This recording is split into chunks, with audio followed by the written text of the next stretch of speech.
What's going on, legends? Welcome back to the channel. In today's video, we're going to be covering how to get easy hipfire eliminations in Modern Warfare 2 so you guys can complete your challenge as quick as possible and move on to your other challenges and get your gold camos. Now, before we dive into it, if you guys do enjoy this content anytime or find this video helpful in any way, make sure to show your support for the channel. Going down below and smash that like button. Just go ahead and throw an easy goal of 50 likes on today's video, as well as if you guys like to find your way back to the channel for more Call of Duty content, make sure to hit that subscribe button alongside that notification bell so you don't miss any future videos. So like I said, we are covering easy hipfire eliminations. Now, these are some tips and tricks that are going to make this a bit easier. There's no real secret. You can't hide in a specific spot on each map necessarily to make this easier like some of the other challenges you might be able to. So the real key here is to set yourself up for success. So the first thing I want to talk about is what you guys should be doing when you're going for these hipfire challenges. So let's go ahead and dive over to the class setups real quick. So with my class setup on the screen, a couple things I want to mention just so you guys, again, set yourself up the best you can.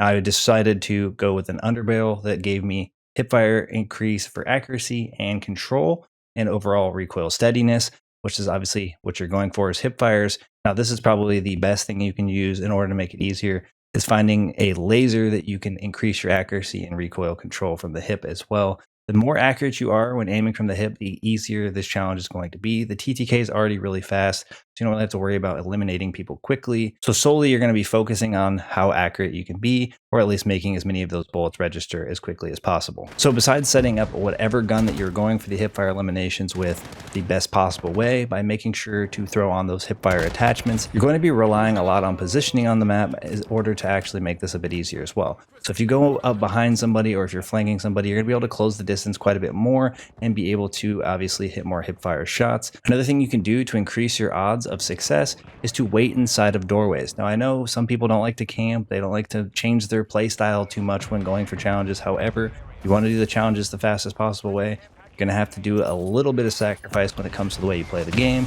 in order to actually make it easier. So sitting in a corner or positioning yourself where enemies are coming through doorways, windows, or whatever will make these hipfire eliminations quite a bit quicker. Now, obviously, as well, it's going to help to have UAV on. The more locations of the enemies that you have, the better chance you have of being able to predict where they are and be able to count on getting those hipfire eliminations.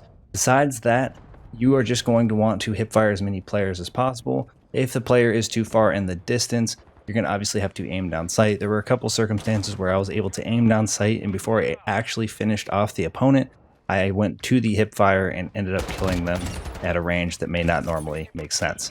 But overall, I think the hipfire will be something that you guys will only have true challenging circumstances with when it comes to some of the more difficult weapons, but obviously you will need less kills for those weapons. So across the board, should be fairly straightforward and easy for you guys to get your hipfire eliminations. Just make sure you set up your class correctly. Position yourself on the map in places that it makes it a bit easier. Don't put yourself in those really long distance engagements where there's just no chance you can hipfire. That's going to wrap things up for us in today's video. Thank you guys for all the support in today's video, all the support in the channel, and look forward to seeing y'all in the next one. Peace.